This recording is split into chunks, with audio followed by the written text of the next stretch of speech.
Chapter 7. Fantastical colours danced in Bloom's periphery. Wisps of starlight consumed her entire field of vision, swirling and sparkling around her.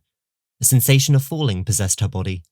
Gentle to begin with, slowly becoming so forceful she dipped in and out of consciousness. She looked around for any glimpse of Stella. She was nowhere, so she closed her eyes as tight as she could until the feeling finally stopped. "Bloom, are you okay?" A voice echoed. Curled up on the ground, completely passed out, was Bloom, fluttering her eyes as Stella's face came into focus, her expression shifting from worry to relief. "Thank the stars," Stella exhaled. "Listen, if you're going to vomit, please do it on the hard floors. The rugs are all ancient." Bloom went to respond but could only sit up and nod towards Stella. She took a moment and looked up. Painted on the ceiling was a beautiful mural of the sun, moon and stars. Against a backdrop of midnight blue, twinkling lights formed constellations she had never seen before. At the centre, the sun's beams stretched across the ceiling and walls. The mural seemed to shift and glow, infusing the chamber with a warm light. Bloom brought her head downwards, following the mural. The walls looked like golden sandstone, each as embellished as the ceiling. 4 pillars made of the same material stood in the middle of the space. The artwork seemed to tell a story of some sort. Where are we?" Bloom finally said in awe. Her voice was hoarse and still in a slight state of shock from the jump. "We're currently underneath the Temple of Light. The only people allowed down here are the royal family and important delegates from the other realms. I thought this would be one of the only places in the city we could go where we wouldn't draw attention." Bloom took a moment to take it all in, the sheer beauty of the chamber still almost too much to process. Stella smiled before lifting her wrist to look at what seemed to Bloom a small bejeweled bracelet.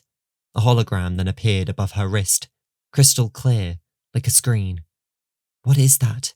Bloom said in enchantment, rising from the floor so she could get a closer look. "It's called an Omni. Kind of like the slabs of glass you carry around on Earth, only so much more functional. It allows us to communicate and control a myriad of other things, like fashion." Stella's eyes lit up as she spoke. Then, the wristband released a white glowing wave of light that formed around Stella into a plain sienna outfit. Stella smiled at Bloom, who stood weak in the knees and bewildered at the sight of it. "It's incredible." "This?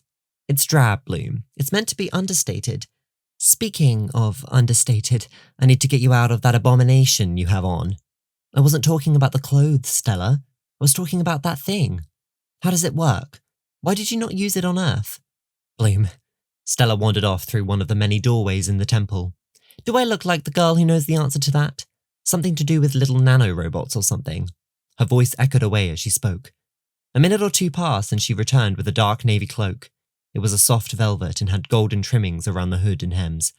"As for why I didn't use my Omni on Earth, it simply doesn't work. Even if it did, I'm strictly prohibited from using non-essential magic on my missions." Stella flung the cloak around Bloom. "Listen, wear this until we can get you into something a little more modern." Bloom wandered around the chamber trying to work out the story of the mural. A dragon appeared to breathe life to 8 planets. There was another creature depicted too. It almost looked like... "Listen, Bloom," Stella said, demanding her attention, her face and voice more serious. "Whatever that creature was on Earth, it didn't come from here. Monsters like that only exist in legend. It didn't get there by accident. It was after something. Whether it was looking for you or for me doesn't matter. All we know is that we cannot trust anyone. Not my father, not the Magix Council. Only us and a couple of friends. One of them I've contacted, and that's where we're going first. You're powerful, Bloom. The magic you used is no ordinary feat.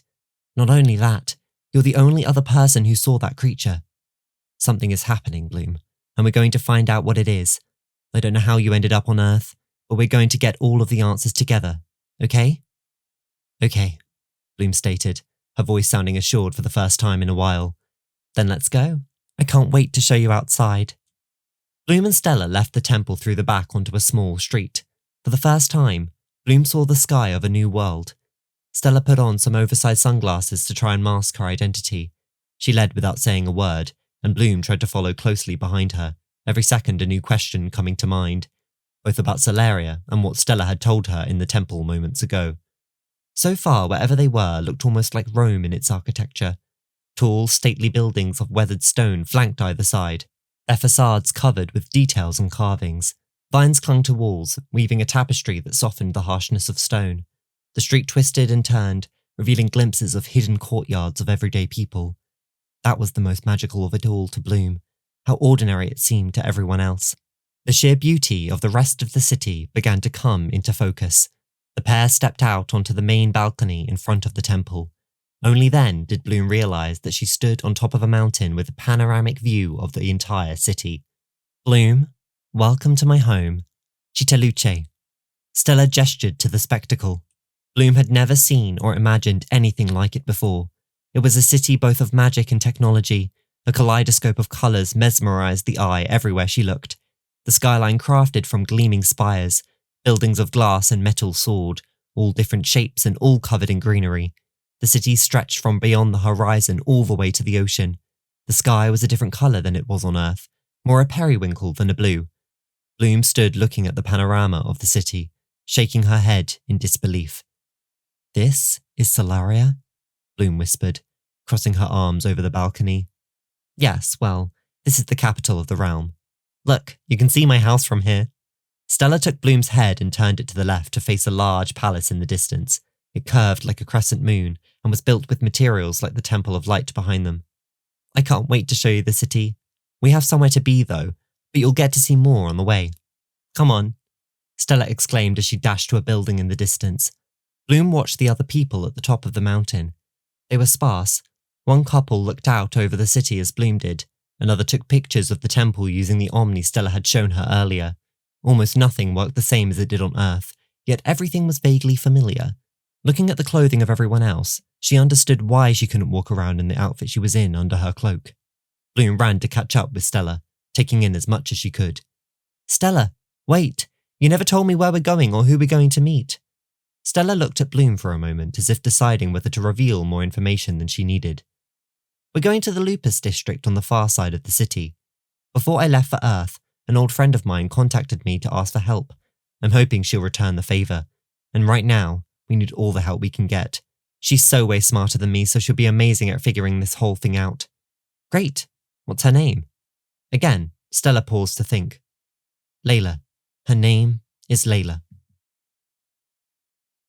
Stella gestured to a building on the very edge of the mountain. It bore aspects of a temple, but sparkling and new. In the distance, Bloom saw what looked like floating trains, pearlescent in colour, pulling in and out of the structure. She continued to follow behind Stella as they made their way through the bustling streets of Chitaluce.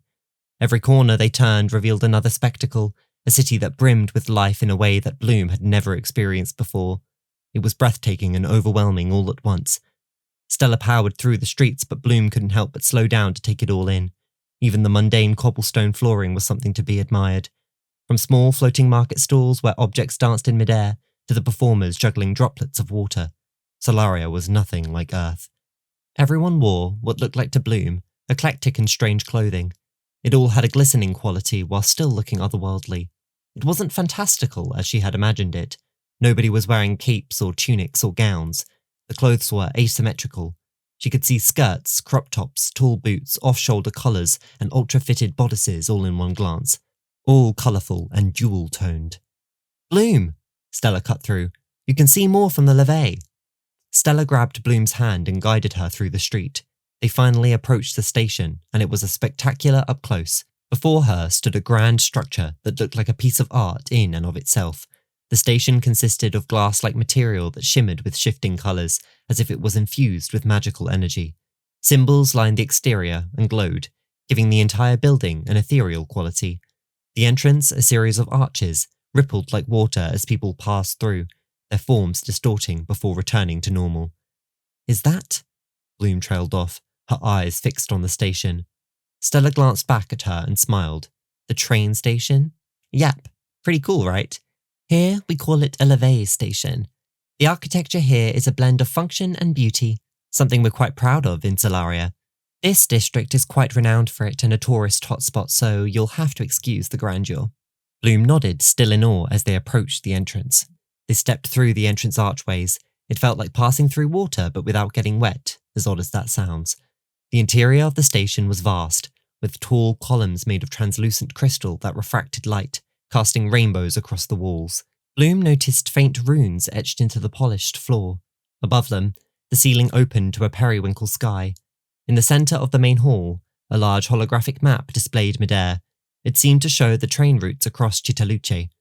The paths lit up with flowing lines of light, each representing a different line that connected the various districts of the city. "This place is incredible," Bloom whispered, her eyes darting around, trying to absorb every detail.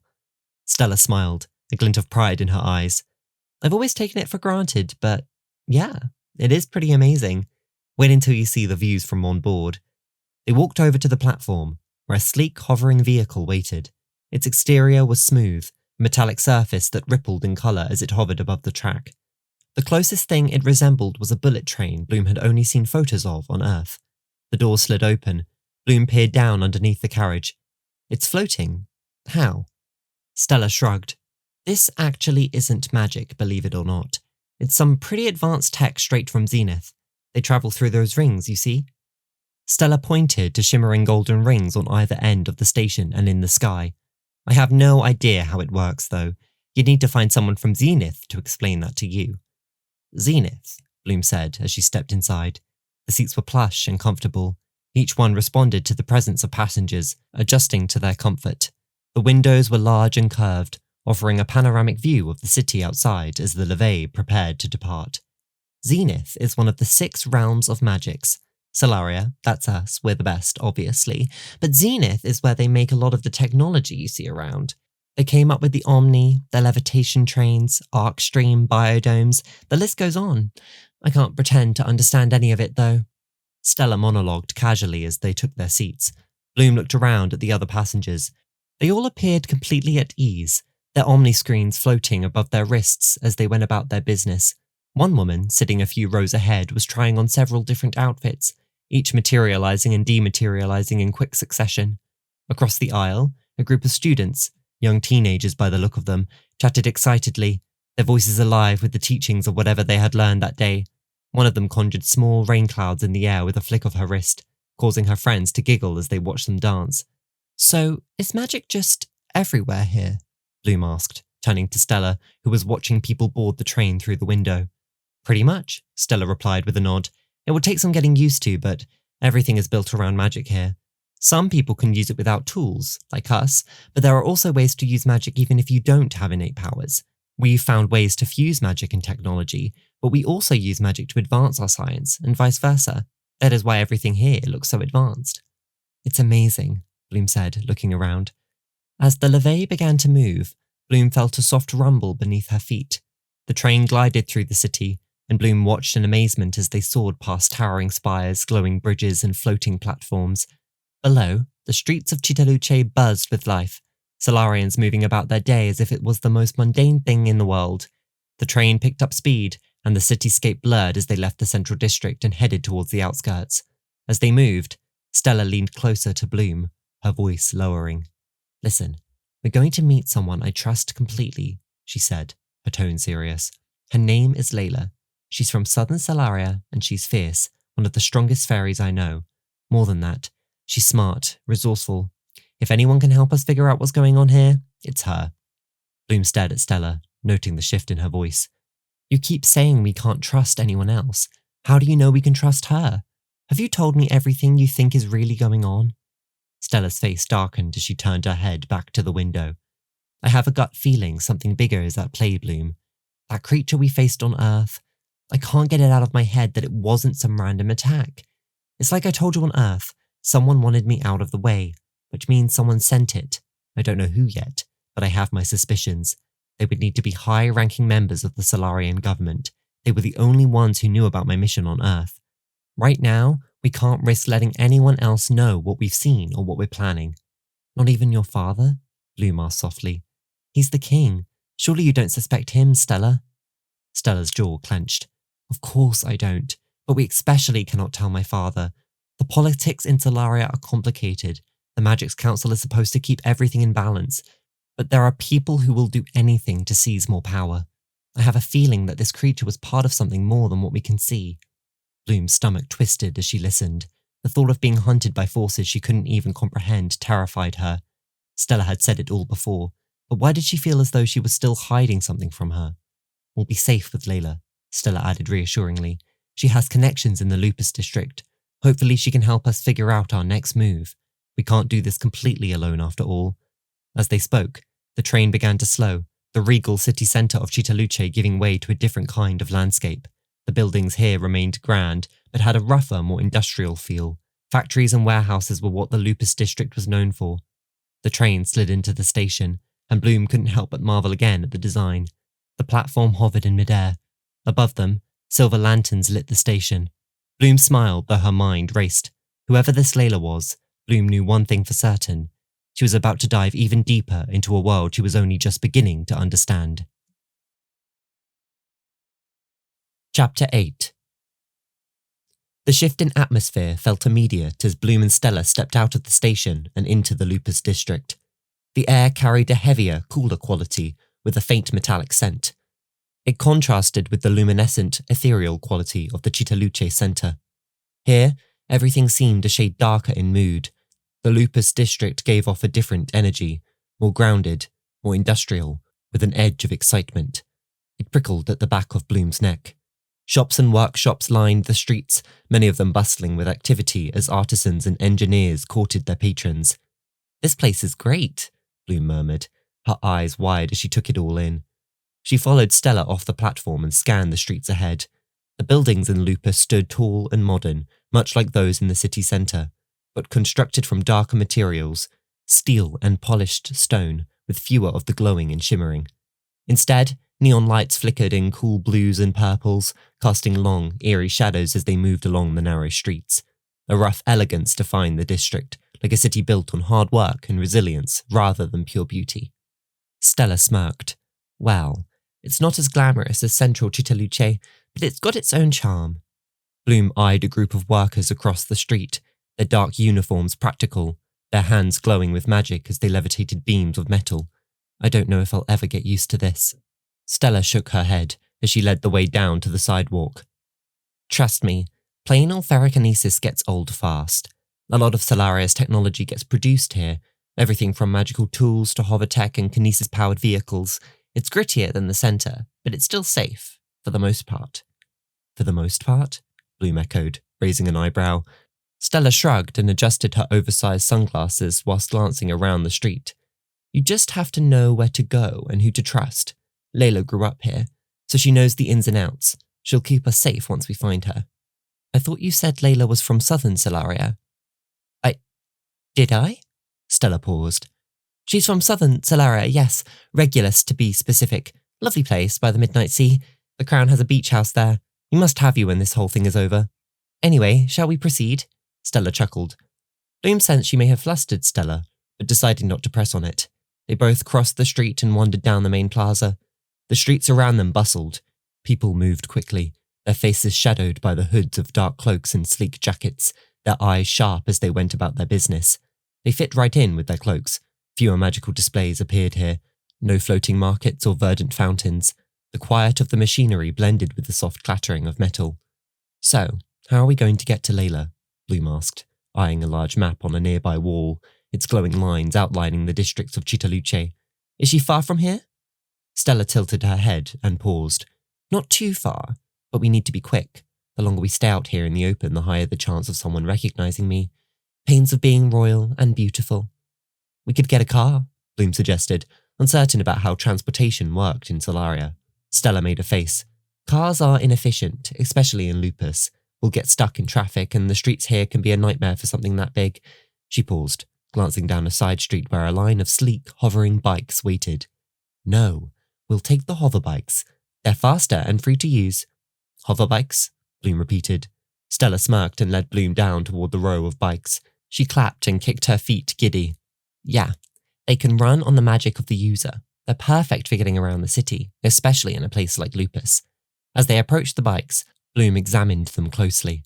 The bikes hovered a few inches off the ground, their frames sleek and streamlined, with glowing lines etched along the sides. They were a deep red colour. Each bike had handlebars that looked different to the rest of the vehicle. A faint drone filled the air around them. Okay, I'm impressed, Bloom admitted, eyeing the bikes with a mix of excitement and apprehension. So, how does it work? Do we just hop on and hope for the best? Not quite, Stella said with a grin. She walked up to one of the bikes and placed her hand on the handlebars. A glow surrounded her fingers, and the bike responded instantly, lighting up with the colour of Stella's magic along its frame. You have to attune the bike to your magic. They can run on electricity, but since we can power it ourselves. We don't have time to play around, so hop on. Bloom watched Stella's fingers move over the vehicle, her light magic coursing through the bike as it adjusted to her power. The glow along its frame strengthened as it continued to attune to Stella's energy. Is it safe? Bloom asked, her stomach flipping. Completely, Stella replied with a wink. Just follow my lead. With a deep breath, Bloom swung her leg over the bike and settled into her seat behind Stella. The bike steadied beneath her, strange but not uncomfortable. It felt almost natural, like the bike had become an extension of her body. Stella tapped a button on the bike, and with that, a light grey suit and helmet materialised over the girls. Bloom looked at both of her hands and felt her helmet in bewilderment. Ready? Stella asked. As I'll ever be, Bloom replied, gripping Stella tighter. Good. Let's ride. With a flick of her wrist, they shot forward, the bike zooming ahead with a burst of speed. Bloom gasped and closed her eyes as the bike surged forward, wind whipping through their hair as they both soared through the streets of Lupus. It was thrilling. Far faster than any bike or car she had ridden on Earth. The city blurred around them as they weaved through the narrow streets, dodging other vehicles and moving into special lanes for the bikes. The streets of the Lupus district stretched ahead, darker and more shadowed the further they ventured in. Stella leant backwards and the bike went up at an angle, giving Bloom a view from high of the district and the rest of Cittaluce in the distance. It's cool, right? Yelled Stella over the rushing wind and bike. Bloom remained speechless and just laughed at the absurdity of it all. They drove above the buildings for a while before Stella brought the bike back down to street level and began to slow down. There's so much going on here, Bloom called out. Well, that's Lupus, Stella replied over the noise. They rounded a corner. Bloom's heart skipped a beat as they narrowly avoided a floating delivery cart, the driver glaring at them as they passed. The streets here were more crowded and chaotic, and Bloom tightened her grip as they weaved through the traffic. Despite the chaos, the rhythm steadied her. She trusted Stella's lead. The city blurred past in flashes of dark stone, glowing lights and bursts of magic. Almost there, Stella called as they neared a looming structure at the district's edge. Bloom squinted at the building ahead. Taller than the rest, its dark stone exterior glowed with flickering blue. The building looked much older than many of the ones she had seen on the way. It was much more quaint than grand, but had the allure of an English tavern. Is that it? Bloom asked, breathless from the ride. That's it, Stella confirmed, slowing as they neared the entrance. We'll meet Layla here. She's expecting us. They dismounted the bike, the grey bodysuit and helmet disappearing. Bloom scanned the area. The Lupus district carried a strange beauty, but no less magical. It felt like a place of secrets, that's for sure. Stella adjusted her sunglasses and gave Bloom a reassuring smile. Ready to meet Layla? Bloom took a deep breath, her heart still racing. Let's do it. Stella led the way and pushed open the heavy wooden door. Warmth and the scent of food and drink wrapped around them the moment they stepped inside. The tavern's interior was cosy, with low ceilings and dark wooden beams overhead. Framed magical artifacts lined the walls, glowing orbs, enchanted mirrors, and other trinkets that glimmered with magic. The space bustled with conversation, though it wasn't overcrowded. Groups of people chatted and laughed around small wooden tables. In the corner, a floating instrument played a soft melody, adding to the atmosphere. It was the most earthly place she had seen so far, but it wasn't without a quaint charm. There she is, Stella said, gesturing toward a table near the back.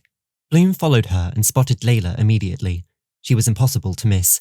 Sitting with her back to the wall, Layla radiated an effortless confidence, her dark, coiled hair pulled back into two buns. She wore sleek, dark green clothes that looked both practical and stylish. Muscles defined her form, even from a distance, giving her the appearance of someone strong and athletic. At the moment, Layla focused on something in front of her. As they got closer, a strange magenta magic rippled between her fingers. A sphere of a bright pink substance hovered between her hands, rippling in the low light, whilst another person across the table tried to control a similar sphere. It looked like a game, a test of control. Layla's face remained calm, whilst her opponent struggled. With a flick of her wrist, Layla made her sphere spin faster, the substance changing form and swirling into a tight vortex. Several smaller orbs came out from the first.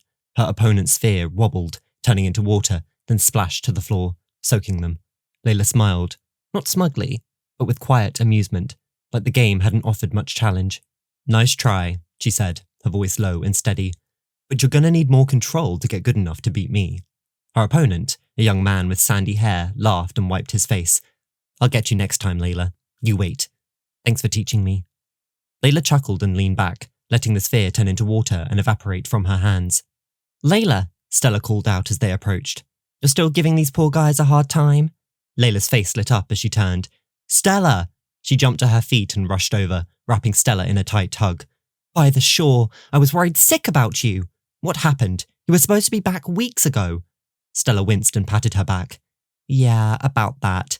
Like I said, it's a long story. Layla pulled back and looked over her, checking for injuries. You're okay, right? No broken bones? No missing limbs? I'm fine, Stella said with a laugh. One piece, mostly, thanks to Bloom. She gestured to Bloom, who stood awkwardly nearby. Layla turned to Bloom and extended a hand. So, you must be Bloom. I'm Layla. It's great to meet you. Bloom shook her hand, trying not to be shy. Nice to meet you too, she said, her voice quieter than she meant. Layla had deep blue eyes, flawless ebony skin, and smelled faintly of sea salt and amber. What was most striking of all was the way she moved, graceful, like a dancer, fluid and precise. Come on, sit down, Layla said, gesturing to the table. We've got a lot to talk about. Bloom sat across from Layla. A candle flickered in the centre of the table, casting soft shadows. Layla leaned forward curiously. Stella returned with 3 purple drinks in peculiar glasses. She took a swig. The taste was sweet, like some sort of fruit juice. So, what happened? Layla asked, looking between them as Stella sat down. Why didn't you come back when you were supposed to? Stella sighed and rested her elbows on the table. It's complicated. I went to Earth for my mission as planned, but things didn't go smoothly. The Solarian ring was stolen by some kind of creature, something I've never seen before. It ambushed me, and I got stuck there trying to track it down. Layla's eyes widened. A creature? What kind? Was it from Earth? Stella shook her head. We don't know. It was definitely a magical creature of some kind. It wasn't only after the ring. It hunted us. It attacked Bloom. It developed this obsession with her. Layla looked at Bloom, her eyebrow raising. Hunted you? How did it find Bloom? That's what we were trying to figure out, Stella said grimly. It was intelligent. It knew how to lure us out. It wasn't animalistic. It was strategic. We don't know if it was after me, Bloom, or both. It definitely wasn't from Earth, but it can't be from Magix either. It was powerful, and it nearly killed us. Bloom shuddered at the memory. Even now, the thought of it twisted her stomach. It was like nothing I've ever seen, she muttered. It had this horrible presence, like it was made of shadow, like it was made of decay, of death itself. Layla sat back, her expression grim. That's troubling. Very troubling indeed. Peculiar, though, especially since you both survived. Barely, Stella muttered, rubbing her neck. Thanks to Bloom, that is. We did. And I got the ring back, which is why I'm back. Layla nodded slowly. That's good. But you're right, something feels off. A creature attacks you and somehow managed to find a mystic on Earth. It doesn't make any sense, Stella. What are the chances? I've been wondering the same thing, Stella said. There have been rumours for weeks. Attacks, disappearances, anomalies. You know everything I've told you, Stella. Layla looked to Stella as if to convey something she didn't wish to share with Bloom. It's like everything is shifting. Something's happening, and it's bigger than any of us. Do you think it's connected? Bloom asked, her heart pounding. Layla shrugged, squinting her eyes. It's possible. I don't believe in coincidences. If something went after you, Stella, and then found Bloom, there's more going on than we know.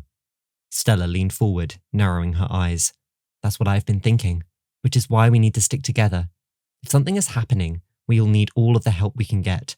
I can't trust anyone else. It's like I said to Bloom.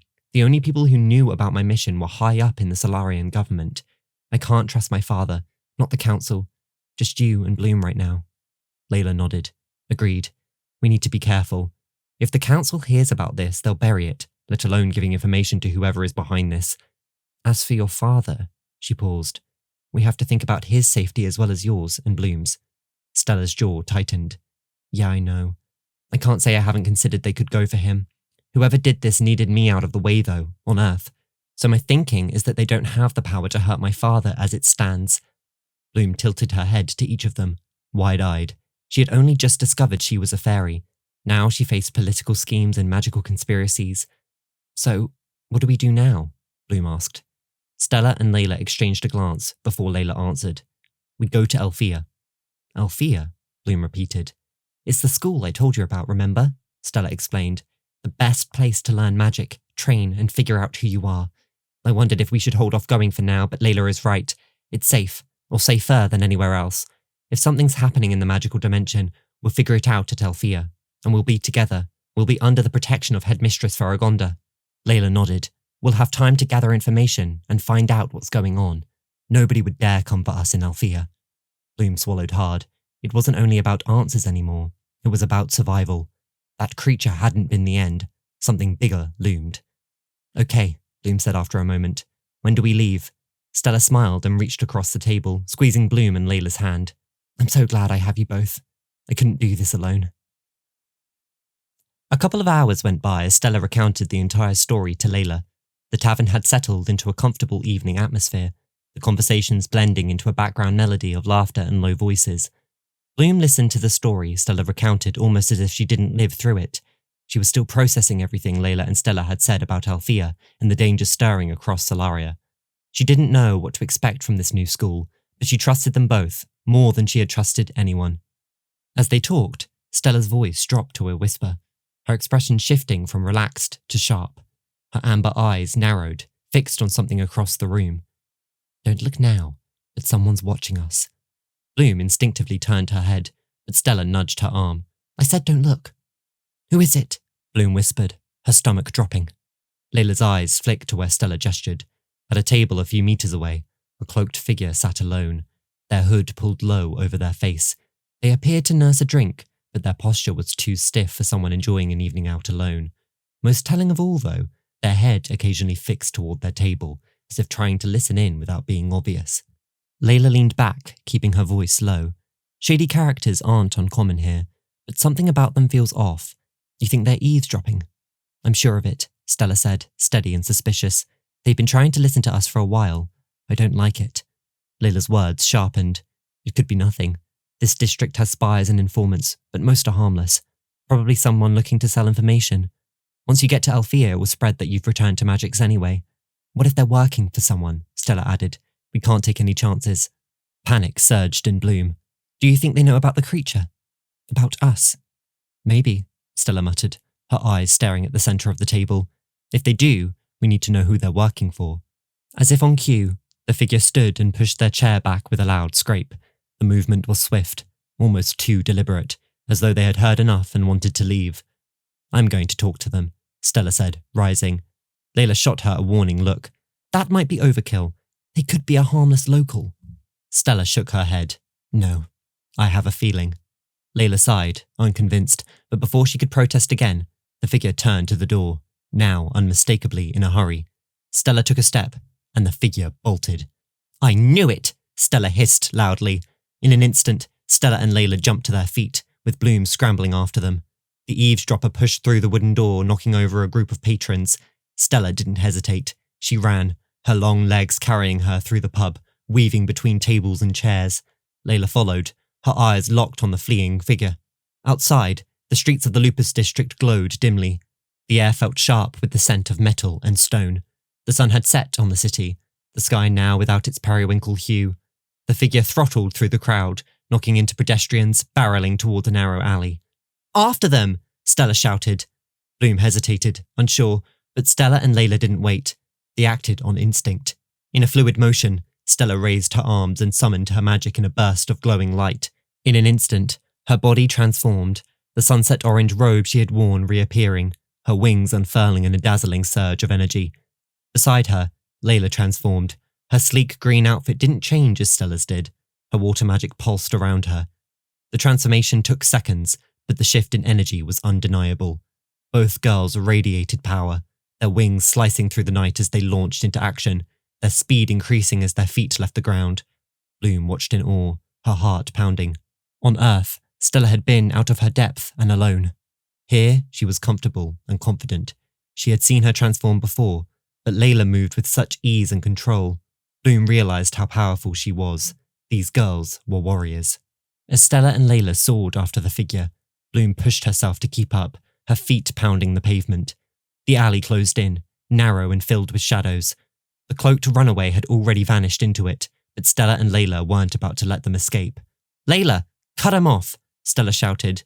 Layla veered left, her wings slicing the air as she moved to intercept. Stella dove straight into the alley, her light magic illuminating the narrow space. The figure raced, but they weren't faster than magic. Stella closed in, her wings glowing as she raised a hand and hurled a burst of light magic at their legs. The blast hit, and they stumbled to the floor, nearly crashing into the wall. But the figure was not as powerless as they seemed. They got to their feet and pulled their hands out of their cloak. They began to conduct a bright fuchsia lightning. "Watch out!" Layla shouted. The figure hurled a bolt at Stella. For a moment, time slowed. The bolt exploded in plasmatic tendrils that snaked towards her. Stella twisted in midair, dodging the dark magic, but the tendrils chased her through the alley like a living storm. Layla moved fast. With a flick of her wrist, she manipulated a vortex of water and sent it crashing into the figure. The water hissed as it met the lightning between the assailant's fingers. The tendrils dissolved before they reached Stella. "Thanks," Stella called, her wings beating hard as she regained balance. The figure snarled, frustrated. They reached out for another attack, but Layla closed the distance. She dove at them, a pink magic forming a whip in her hand. With a crack, she lashed the figure, knocking them off balance. The figure cursed and turned to run again, but Stella didn't let them. She fired a beam of light at their feet, knocking them down. "We've got you now," Stella said, her voice cold as she landed. But with a grunt, the figure pulled an artifact from their cloak. It pulsed with deep crimson light. It activated instantly, and the air around them rippled with dark magic. "Stella, look out!" Layla shouted, but it was too late. The artifact exploded in a flash of dark pink light, sending shockwaves through the alley. Stella and Layla folded their wings around themselves as they hit the ground. Bloom, still behind, felt the shockwave slam into her, knocking her back. When the light faded, the figure was gone. Stella groaned and pushed herself up, her wings flickering with residual light magic. "Damn it! I knew they were hiding something." Layla stood behind her, brushing off her clothes. They were powerful, not fairy magic for sure, and not your average thug. A rogue witch or wizard? Whoever they are, they're serious. Stella clenched her fists. "This confirms it. Someone is after us. We can't wait." "We need to get to Alfea," Layla said. "If anyone can help, it's Faragonda." Bloom caught up, her chest heaving. "Are you okay?" "Yeah," Stella said, still tense, "but we're running out of time. Whoever is behind this is going to know we're back very soon. We need to stick together, and we need to get to Alfea now." Chapter 9. The streets of Lupus were quiet at night. Any remaining bustle faded into the distance as the girls made their way out of the heart of the district. After the encounter with the mysterious lightning arcanist and the intensity of the battle, a charged silence lingered between them. They headed for Alfea now, but first, Layla needed to return home to pack. They decided they'd spend the night there before making the journey the following morning. Bloom and Stella followed her, walking side by side through the dim streets. Layla's home wasn't far, a modest but sleek apartment tucked away in a quieter part of the district. The building was simple, a blend of the industrial design of the Lupus district and the magic-infused architecture that characterized Solaria. As they approached, Layla keyed in her entry code and held her hand to the handle. The door to her apartment slid open with a buzz. "Make yourself comfortable," Layla said, her voice losing an edge she displayed all evening. "We should be safe here for the night. I'm pretty out of the way." Stella nodded, leaning against the doorframe. That arcanist would be mad to show up again. Bloom lingered behind, caught in a strange mix of anticipation and uncertainty. She had witnessed another real battle, and now she was about to head to a magical school on a different planet. It was exhilarating, but also terrifying. Everything had happened so fast, there was no time to contemplate regretting her decision to come in the first place. As Layla disappeared into her apartment to pack, Bloom wandered to an open window. The air felt cooler now, the night settling in, and for the first time in a while, she allowed herself to breathe. She thought she had finished processing everything in the weeks that followed the attack on Earth. It all came flooding back to her. A few minutes later, Stella left to take a shower and Layla returned, a large duffel bag slung over her shoulder. She walked over to where Bloom stood, her footsteps light and sure. "You all right?" Layla asked. Quieter now they were away from the noise and chaos of the Lupus district.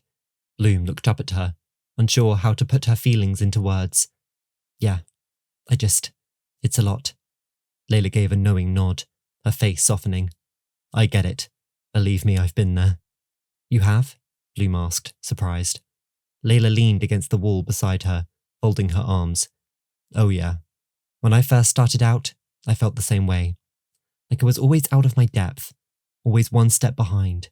Being thrown into something so much bigger than yourself is hard. It's something you didn't ask for. Bloom sighed, her eyes dropping to the ground. Everything's changed so fast. A few days ago, I was trying to figure out my future, what school to go to, whether I'd go to UCLA, whether I even wanted a normal life. Now I'm in a different world. I have magic.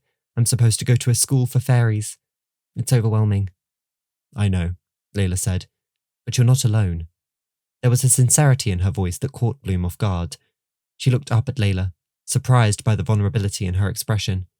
Layla, who seemed so strong and sure of herself, admitted she understood exactly what Bloom was going through. Bloom believed her. There was no mistaking the look they exchanged. I don't know what I'm doing, if I'm honest, Bloom said, her voice breaking. Everyone else knows what they're supposed to be, but I don't. Now I don't know who I am or where I come from. Layla tilted her head, studying Bloom before responding. You think I know what I'm supposed to be? Well, yeah, Bloom said. You seem like you've got more together than I do. Layla chuckled, a sound that was both warm and bittersweet. Trust me, I don't. I've had my share of doubts, my share of mistakes. My entire life was upended a couple of months ago. If it wasn't for Stella, dragons know where I'd be. No one has it all figured out, Bloom. We're all trying to make the best of what we've got. Bloom frowned, comfort washing over her. Layla seemed so confident, so powerful. It was hard to imagine her feeling anything less than sure of herself. But you're strong. You're a fighter. You've got everything under control, Bloom said, her voice wavering. You know who you are. Layla's smile faded, replaced by a thoughtful look. Does anyone know who they are, Bloom? At least at our age? Can one be expected to? Bloom looked at her, waiting for her to continue. Layla hesitated, as if weighing her words. There's a lot about me you don't know, Bloom. A lot I haven't shared with anyone. But the truth is, I've spent most of my life trying to live up to expectations. Other people's expectations. I didn't choose the path I was on, just like you didn't. And sometimes, it feels like I'm not the person everyone thinks I am. Bloom felt a pang of empathy, recognizing the feeling of being out of place, of not knowing who she was supposed to be. I'm sorry, I didn't mean to pry. Layla shrugged, her face softening again. It's not something I talk about much, but I know what it's like to feel like you're always out of your depth, to feel like no matter how hard you try, you're always a step behind, that you'll never live up to the expectations of the people around you, or your own of yourself. But you'll get through it. You're stronger than you think, Bloom. The sincerity was palpable, and Bloom felt less lost in hearing her story. Something about Layla's presence grounded her, and honestly, that reminded her she wasn't alone. It reminded her of a conversation her and Stella had when they first met. No doubt that was why Stella had bonded with Layla as she did with her. Thanks, Bloom said. That means a lot. Layla smiled, warmth returning to her eyes. Anytime.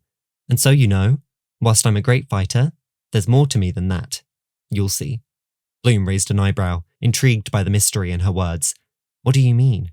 Layla gave a mischievous grin, her confidence returning. Let's just say there's a lot more to me than meets the eye. Before Bloom could press her for details, Stella came back into the living room.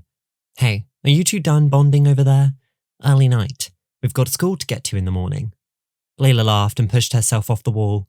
Before we get to bed, I was thinking we should call Faragonda to let her know she should be expecting us tomorrow.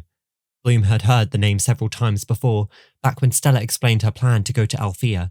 Faragonda was the headmistress of the school, a figure who carried both respect and mystery.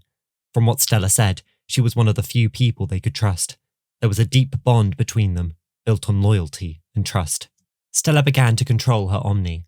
The display pulsed with light. It flickered, and for a moment, the connection faltered. Stella frowned, her fingers dancing across the holographic interface as she adjusted the settings. I can't get a good signal, she muttered. Stupid thing.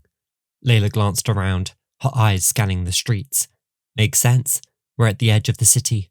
It's not usually this bad, though. After a few more adjustments, the Omni stabilized, and the green light of a connection filled the air. A second later, a holographic image of a woman appeared. Headmistress Faragonda. She was tall and graceful, her presence commanding despite the casual nature of the call.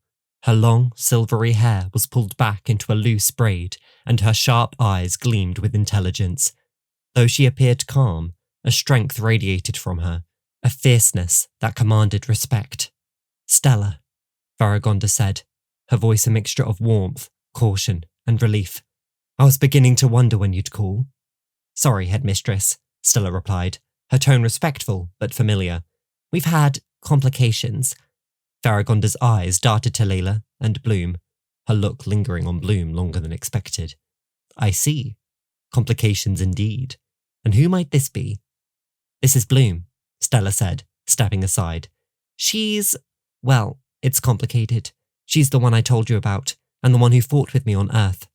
Faragonda's expression shifted slightly, her eyes narrowing with curiosity. "Ah, I see. The one who discovered her magic in rather dramatic circumstances." Bloom felt a surge of nervousness under Faragonda's sharp examination, but the headmistress offered a reassuring smile. "Welcome, Bloom. It seems you found yourself in quite the situation." "You could say that," Bloom replied, unsure how to address someone like Faragonda. "It's nice to meet you." Faragonda's smile widened, a hint of amusement in her eyes. "I'd say don't worry, I've seen it all before, but I'm afraid that's not true in this case," she laughed. Stella cleared her throat. "We need to talk to you, headmistress, about what's happening here, on Talaria. The situation is delicate, and I don't think it's safe to discuss over the Omni." Faragonda's expression turned serious, her eyes narrowing. "You're right. There are ears everywhere, and we don't know who might be listening. I especially want to keep Bloom's nature under wraps. Do you understand?"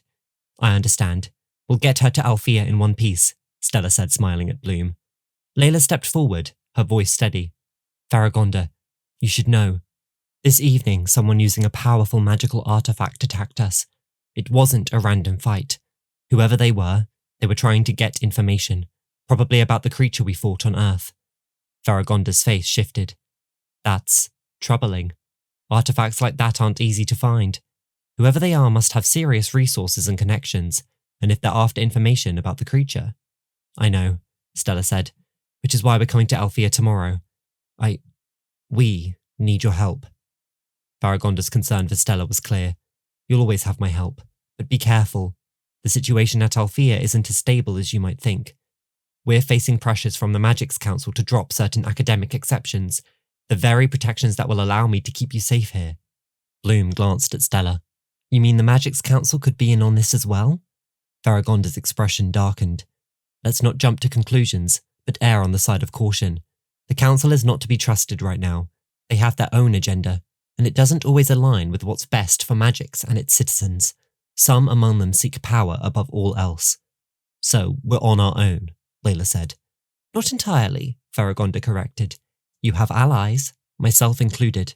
We have the Princess of Salaria, but we must be cautious. Whatever is happening has been in motion for a long time, and now, with the creature you encountered, things are escalating. We must be prepared." Stella sighed. "I knew things were bad." Faragonda tried to reassure her. "You've always had good instincts, Stella. Trust them, and trust your friends. Together you're stronger. Bonds between loved ones is far more powerful than anything darkness can throw our way. I shouldn't say more here. I will fill you all in on what I can when you arrive tomorrow." A moment of silence settled over them. Bloom felt uncertainty rise inside her. She was still new to this world, still trying to understand her magic, let alone the politics of it.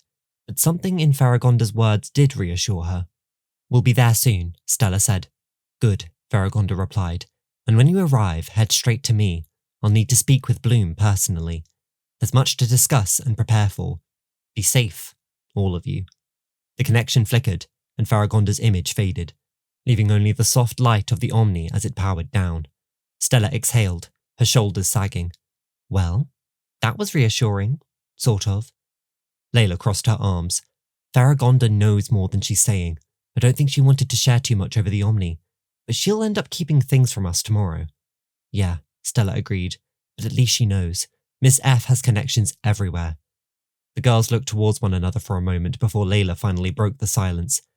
"Right, I'm off to bed. We'll get the first Astrail to Roccaluce tomorrow." The morning sun spilled into Layla's flat. Even the daylight was slightly different in colour there. The city stirred outside. Bloom rose to her first morning on Magix with a strange calm and a readiness for what lay ahead. They dressed and ate swiftly with light conversation, each girl focused. Stella adjusted the straps of a bright green halter top. She coupled it with an orange miniskirt with a golden medallion belt and matching sandal shoes. She threw the cloak on over top and placed the shades atop her head. Layla moved through the flat with efficiency. She grabbed a datapad from the kitchen counter before slinging her bag over her shoulder. Layla sported a soft pink sleeveless hoodie and denim capris with a khaki cuff. Bloom borrowed some simple clothes from Layla, a light blue top and trousers. The streets of the Lupus district felt different this morning. Workers bustled past with purpose, and the metallic scent that clung to the district seemed less sharp in the morning air. Bloom stayed close as they moved, following Layla's confident stride and Stella's more casual but alert pace. They didn't speak much as they walked, but the silence felt companionable. There was a shared understanding, an invisible thread between them. They approached the hoverbikes. Layla drove her own whilst Bloom decided to ride with Stella, despite her insisting it wasn't hard to drive. When Layla touched the handlebars, a different sound rattled through the machine. Still mechanical, but distinct. The vehicle lit up in a teal blue rather than the warm orange that Stella's had. After cutting through a network of narrow streets, they emerged into a broader avenue where the morning traffic thickened. The girls zipped overhead as glass-panelled cabs staggered below in quiet streams. Stella was right. Once they reached the levee station, it was clear that the city had come alive once again. They boarded the carriage, no less impressive on Bloom's second ride, and headed to Interlude Centre. The girls found a quiet section near the rear of the carriage, where wide windows framed the passing skyline. Bloom pressed her forehead to the glass, watching buildings blur into coloured streaks of light. "You know," Stella said, crossing one leg over the other, "I got to study at Alfea last year. There aren't many luxokinesis teachers around, so Father sent me there. You're going to love it, Bloom. Just don't make some of the mistakes I made, okay?" Layla smirked. If the rumours I've heard are true, that's solid advice. "Excuse me," Stella said, mock offended. "It was in the name of fashion. I don't regret it. I cast half my spells with confidence alone." Bloom smiled, went to ask what happened but decided to change the subject. She kept her eyes on the city scrolling by through the window. "Do you think I'll fit in there?" Layla shifted. "You already fought off something most of us have only had nightmares about. You're more prepared than you think." Stella nodded. "You've got the instinct, Bloom. The rest will come." A moment passed in silence before Bloom asked, "What if I don't have powers anymore? I haven't felt anything since that day. What if I use them all up?" Layla and Stella exchanged a knowing look, half amused, half sincere. "Trust me, Bloom. Someone like you doesn't lose their powers," Stella said. "It's not possible. They're probably just rusty for sitting unused for so long." The carriage passed through a brief tunnel, shadows cutting across their faces. When they emerged, a building had a projection on one of its faces, displaying the council crest. Sleek silver lines wrapped around a pink orb. Bloom caught the emblem and pointed. "That's the Magix Council, right?" Stella's eyes narrowed. "Unfortunately," Layla spoke carefully, "they're powerful, but lately they've been making decisions that serve themselves more than the realms. Sounds all too familiar to me," quipped Bloom. "Historically, the Magix Council has done great things. It's recently that things have gone awry. This is why we have to be careful who we see before we get to Alfea," Stella added. "Farragonda will know what to do." The train began to slow as the centre approached, buildings rising taller, cleaner, more pristine. Chitaluce Centre gleamed ahead, crystalline and gold. By the time they reached the Astral terminal, the morning hue of the sky had faded to its classic periwinkle. It looked like they were right in the middle of the city now. There were no cobbled floors, just a sleek marble. There were no cars on the street here. It was completely walkable and stretched beyond the eye. The levee station was right across from the Astral terminal, which stood like a spire of light, the platform stretching out in all directions. A long, silver train idled the track, suspended above its rails, light off its polished surface. "We're right on time," Layla said as they approached the gates. Bloom nodded, her eyes locked on the train ahead. "So why can't we take the levee to Alfea?" "Because," Stella began, "the levee only connects Chitaluce. Most people opt to use the Astral for realm-wide travel. We're currently in Western Solaria, but the Astral can get you to the other side of the continent fast. Chitaluce has connections to most of Solaria, and some to Andros too." Bloom stood on the platform completely awed. Despite only being there a day, Bloom could tell the station felt distinctly Solarian. Unlike the bustling, futuristic and open platform she had seen prior, The station had a more serene quality. Magical lanterns illuminated the thin trails of mist curling at the edges of the track. The Astral terminal was far more grand than the Levay stations. Stella led the way, her usual confidence exuding in her strides. Layla followed, more serious than before, though more at ease than she was in Lupus. Alfea isn't far from here, Stella said, glancing at the holographic display above her wrist. We'll be there in half an hour or so, and we'll pass through some of Solaria's more remote landscapes.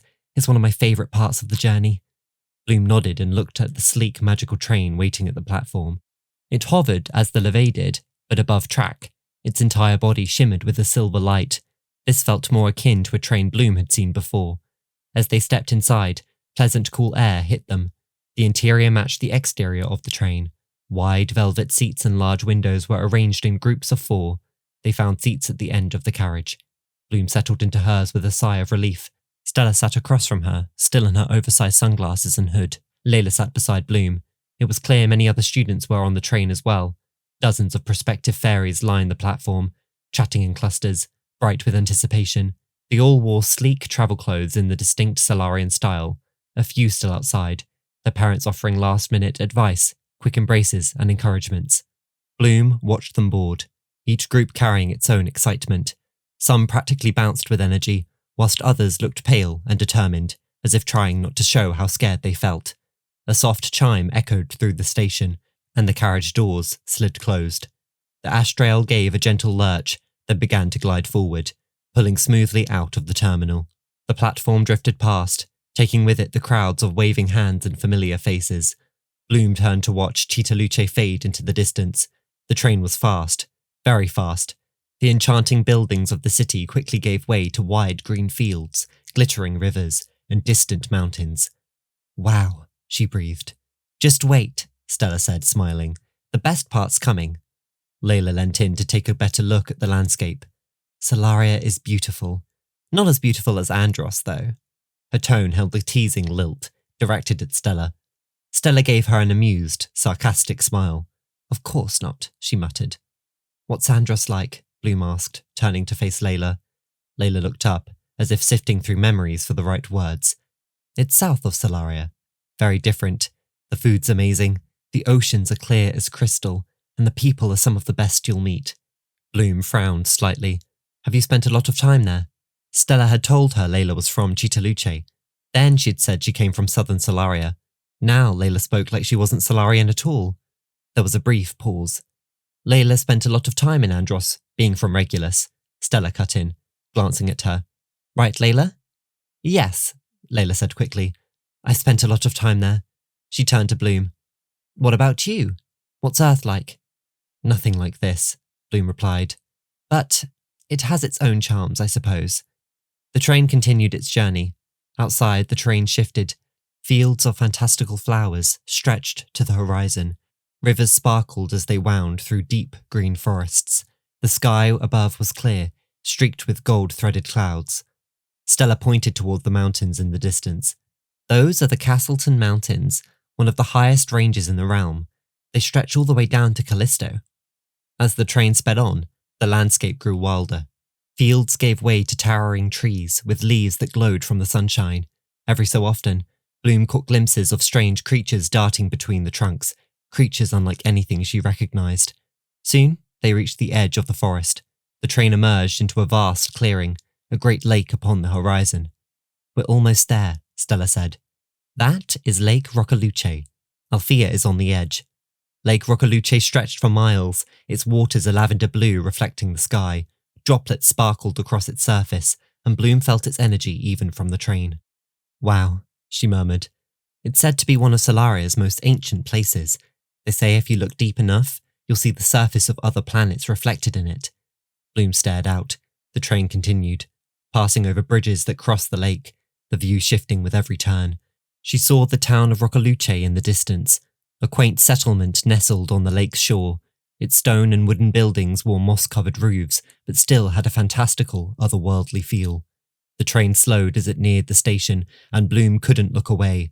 As they disembarked at Roccaluce, the air filled her lungs. It was completely different to the city, and, in the distance, was Alfea Castle. Half veiled by trees and early morning mist, Alfea didn't sit on the land. It rose from it. Most visible were the spires of stone and glass, their shapes delicate and tall, each one crowned with glowing blue domes. "Welcome to Lake Roccoluce," Stella said, her voice laced with nostalgia and excitement. "From here, we head to Alfea. It's beautiful, right? Wait till you see it up close." Bloom looked to Stella and grinned in sheer glee.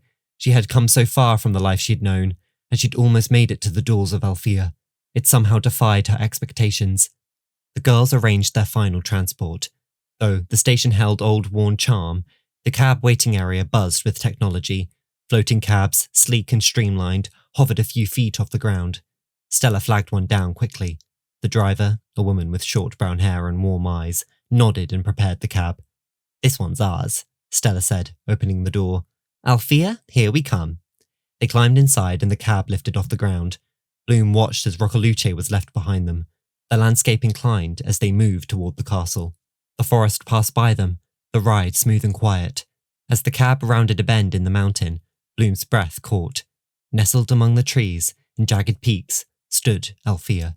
The castle was breathtaking, its silhouette reflecting off the waterfalls flowing from the mountains.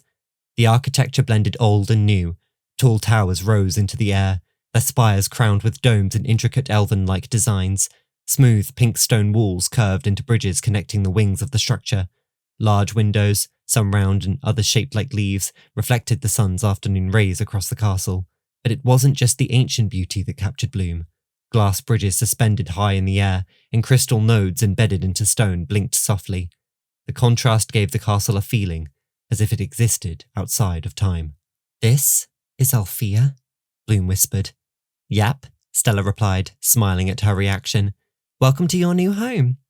Bloom noticed a wide stone courtyard lined with glowing trees. Steps led to the entrance where tall, blue doors shaped like wings stood. They stepped out of the cab and gathered in front of the gate. Stella turned to her, gleaming. "This is it, Bloom. Alfea, what do you think?" Bloom just stood with her mouth ajar, shaking her head in disbelief. "We'll get in, find Miss Farragonda, and hopefully we can get a good night's sleep. We can try and start working this whole mess out." Bloom looked up at the castle, fearful, yet exhilarated. This was her new home, a place to learn about her powers and Magix. It overwhelmed her, but she also knew that this was where she was meant to be. As they approached the entrance, Stella looked at her with a smile, a thankful smile, as if she was truly glad Bloom was there with her. Chapter 10. Alfea Castle stretched toward the sky. The school silhouette exuded grandeur, but the grounds were still warm and inviting. Floral arrangements lined the stone walkways, and the air smelled of jasmine and honey. Birds with iridescent wings flitted through the trees, trailing sparks behind them. The castle was made of 3 main buildings as well as several other smaller structures. The left and right wings were similar to each other. They were made of pink stone and marble and rose several stories high, each one like a castle by itself, with turrets, spires and domes arranged across the structure. A current of tension crept inside Bloom as they made their way through the courtyard. Many students bounded around, some welcoming old friends arriving around the same time as they were. Small groups of young fairies sat on the grass. It was evident who was new to the school and who were returning for another year of study. Bloom, Stella and Layla walked to the main central building on campus. It had a rather round shape, and a massive blue glowing dome sat as its crown. It was the most impressive and tallest part of the castle. Bloom's shoulders straightened at the sight of an imposing woman positioned at the base of the steps. With a posture like steel and arms crossed over her chest, she radiated authority. Mousy brown hair scraped into a severe bun drew attention to her angular face. Her cheekbones were sharp enough to cut stone. She caught eye of them walking her way, scrutinizing them as they came toward the entrance. "Who is that?" Bloom began, trailing off. "Miss Griselda," Stella muttered with a clear exasperation. "Head of discipline. She looks scary, is scary, and is in desperate need of a makeover." Bloom let out a short, nervous laugh. The woman standing before them was the embodiment of institutional control, unflinching, unrelenting, and undefeated. Presumably, at least. Griselda's focus zeroed in on Stella as they approached, her mouth flattened. "Princess Stella," she said glacially. "I've been expecting you. Dare I say I'm surprised to see you return to Alfea this year." Stella mustered a smile, poised but thin. "Miss Griselda, always a privilege."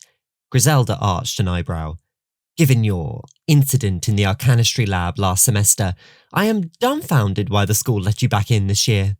It's beyond me. Stella held for a moment. A miscalculation. Lesson learnt, completely. Griselda didn't blink. I very much doubt that. Bloom looked to Stella. What happened in the lab? Stella sighed. Small, minor explosion. A little singeing. I may have been banned from the lab for the rest of the year. It wasn't a big deal, really. Griselda's eyes narrowed to slits. Minor? Singed? You almost burned down the entire laboratory. And yet, here you are, readmitted. Some might call that a miracle. Stella gave a dramatic eye roll. That's overstating it. Griselda turned to Layla. She appeared to soften. Barely. Layla, good to see you. I trust you'll show better judgment. Layla inclined her head politely. Of course, Miss Griselda. I always follow protocol.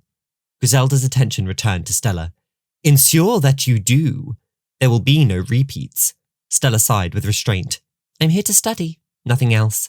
Completely unreadable, beyond an obvious aggravation, Griselda turned to Bloom.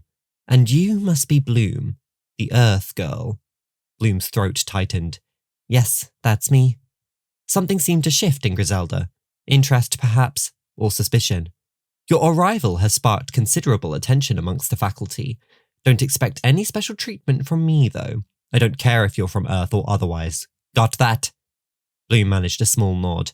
This was not the welcome she'd hoped for, but it matched the sharp-edged atmosphere she supposed. Stella spoke again. No drama this year, Miss G. Promise. Griselda studied her for several long seconds. Then, finally, she nodded. Let this be your final warning. Any further incidents and you will not be granted a third chance. Am I clear? Your Majesty. Stella saluted half-heartedly. Crystal. Griselda turned on her heel. Follow me. The headmistress has requested to see you immediately. They climbed the wide sunlit steps. Bloom was relieved the confrontation had ended. The entrance hall opened before them in full grandeur. Towering columns etched with constellations and strange symbols supported the tall room. Suspended orbs of golden light floated overhead. The marble floors were flecked with gold, silver, and pink. Staircases spiraled in every direction, their railings shimmered gold. Tapestries floated displaying scenes of Alfea's past and important figures. This way, Griselda said, her voice cutting through the silence. She led them through a corridor and up the main staircase in the hall. The dome opened up to the sky above, letting the natural daylight cast across the entire hall. As they walked, Stella leaned toward Bloom and whispered, Don't worry about her. She's all bark. Layla snorted. Oh, she bites too. Bloom chuckled, but even Stella's bravado couldn't erase the weight of Griselda's scrutiny and meeting the headmistress for the first time. A glass walkway floated above the hall, leading to a doorway. Behind the door was a woman who could give Bloom the answer she had been waiting for since she got there. Stella had always spoken of Headmistress Faragonda with a degree of reverence Bloom had not heard her apply to anyone else. Yet, within that respect, there had always been an undertone of caution. Faragonda, according to Stella, was not only wise, but also exceptionally strategic. She was someone who possessed an uncanny ability to see what others missed and rarely disclosed the full extent of her knowledge. Even to those she trusted, she revealed only what was necessary. This selectivity and authority had made her a figure of both admiration and mystery. Headmistress Faragonda is expecting you, Griselda announced in a clipped drone. The grand double door leading to Faragonda's office was unlike anything else in Alfea. Carved from dark, polished wood, it had intricate panels carved with symbols and pictures. It looked to belong to some of the older aspects of the school. Though aged, the door seemed vibrant with energy. Griselda halted them before they went to knock. I trust you will conduct yourselves with decorum, she said, particularly to Stella. Stella gave a theatrical eye roll but refrained from speaking, accustomed to these reprimands. Bloom, in contrast, just felt more anxious. Her hands felt clammy. This meeting was pivotal. It was her first impression, her opportunity to prove she deserved a place at Alfea, despite the mystery surrounding her powers. It hadn't struck her until now, but Faragonda could turn Bloom away from Alfea, a possibility that she didn't want to consider, but was forced to confront in that moment. Griselda tapped once on the door. A moment later, the doors opened soundlessly, revealing the headmistress's private office.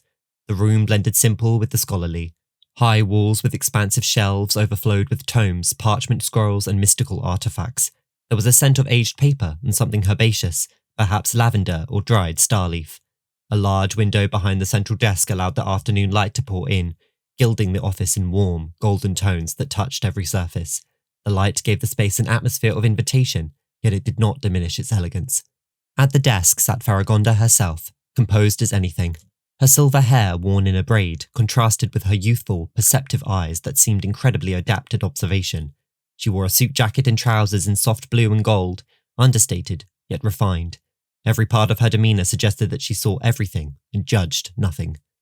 "Ah, Stella, Layla, and Bloom, I presume," Faragonda greeted, her words even, controlled, and thoughtful. A subtle inflection emerged as she said Bloom's name, a faint trace of curiosity. "Please, come in." The trio entered. Griselda offered a curt nod before stepping out and closing the door. Bloom's heartbeat quickened as she trailed behind her companions. Before the desk were 3 chairs. Stella took her seat with characteristic ease. Layla, always composed, sat with an upright posture and folded hands. Bloom lingered for a moment, unsure whether to wait for direction or follow suit. When Faragonda gestured with a small nod, Bloom slipped into the final chair. Her hands found her lap, fingers interlaced. The chair felt much larger than expected. Faragonda regarded them for a few moments. She drifted across Stella and Layla with familiarity, but when she landed on Bloom, she lingered. The weight of her stare was not hostile, but penetrating. Bloom had the distinct sensation of being read, her history, her fears, her potential, all exposed under her judgment. "So," Faragonda said finally, "you've experienced quite the journey." Stella nodded. "You could say that. I encountered unexpected obstacles on Earth. A creature, not like anything I've ever seen." Faragonda didn't shift at all. "A creature?" Bloom swallowed and spoke up. "It attacked me, in Muir Woods, near where I live. I didn't know what to do. That's when Stella saved me." "Miss, the creature became obsessed with Bloom after encountering her for the first time. It was calculated. It knew how to get to her," Stella said. "If it wasn't for Bloom, I wouldn't be back here. It took my parents. I stopped it." Faragonda folded her hands. "Stopped it? How?" "With magic," Bloom answered uncertainly. "I think. I don't know how. It was instinctive. The creature disintegrated.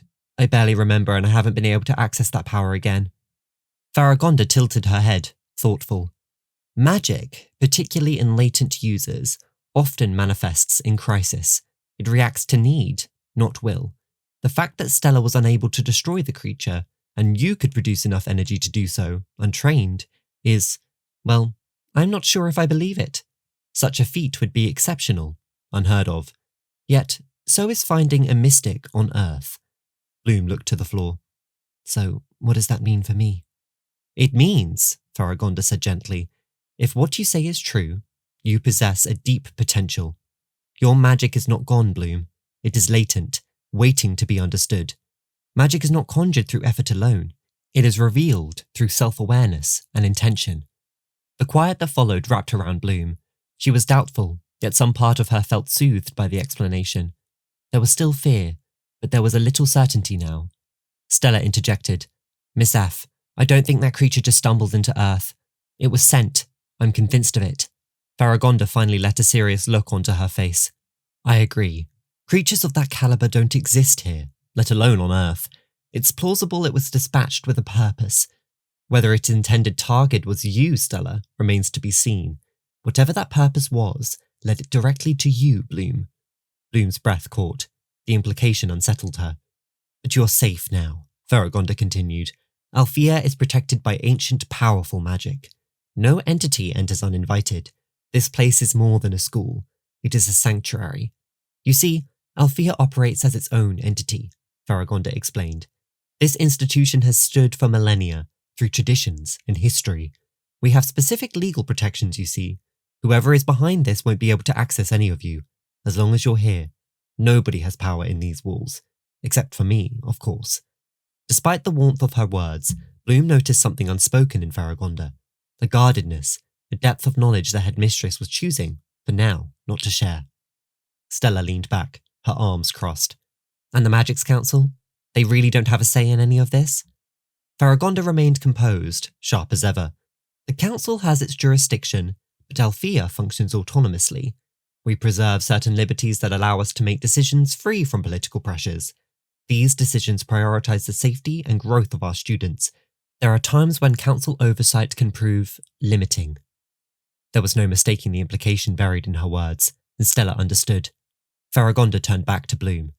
As for your path forward, Faragonda said, shifting towards decisiveness, we will approach this carefully. You are not like other students. Your journey will require a different pace, but this institution was created for students like you, those still discovering the truth of who they are. Still absorbing the weight of everything, Bloom shifted in her seat. But I don't even know if I can still use magic. What if I don't belong here? Faragonda softened as her eyes met Bloom's. This is why we take things slowly. You've already demonstrated extraordinary ability, Bloom, power that most fairies don't ever access. But magic defies linear progress. It is unique to each individual. What matters most is your willingness to understand yourself and commit to the journey ahead. You're not behind. You're beginning. Bloom frowned, doubtful. But what if I can't do it again? What if that moment was just a fluke? Faragonda smiled. No one here is ordinary, Bloom. Not at Alfea.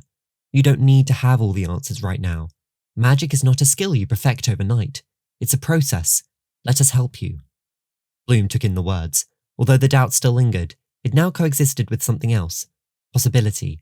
Something inside her, long dormant, clicked with the idea that she wasn't broken, just undiscovered. That being said, I'm placing you on probation, Faragonda continued. You'll study privately with me for a period. I need to observe you, understand the nature of your magic, and guide you through it. It will require focus, trust, and effort, but I believe you're more than capable. Probation, Bloom echoed, caught between relief and apprehension. Does that mean you could kick me out? It's a safeguard, Faragonda explained. You are unlike the others. Your power is distinct and as yet undefined. For now, you won't join most general classes, but we will work together to awaken what lies within you. The goal is not exclusion, it's precision. We'll ensure your training suits your needs. If you don't work, if you don't try, I can't allow you to continue at Alfea. Something tells me this won't be a problem, though. You also have my unwavering protection, no matter what. Stella turned towards Bloom. Don't worry, Faragonda's the best teacher here. She's helped generations of fairies master their power. If anyone can help you figure this out, it's her. You have the best of the best teaching you, Bloom. Most of us would jump at the opportunity. Bloom wasn't being cast aside. She was being offered something rare, a real chance. Faragonda looked to Stella. And you, Stella, I understand why you didn't return to the palace. Under the circumstances, your judgment was sound. There's wisdom in caution. Stella eased and smiled at the compliment.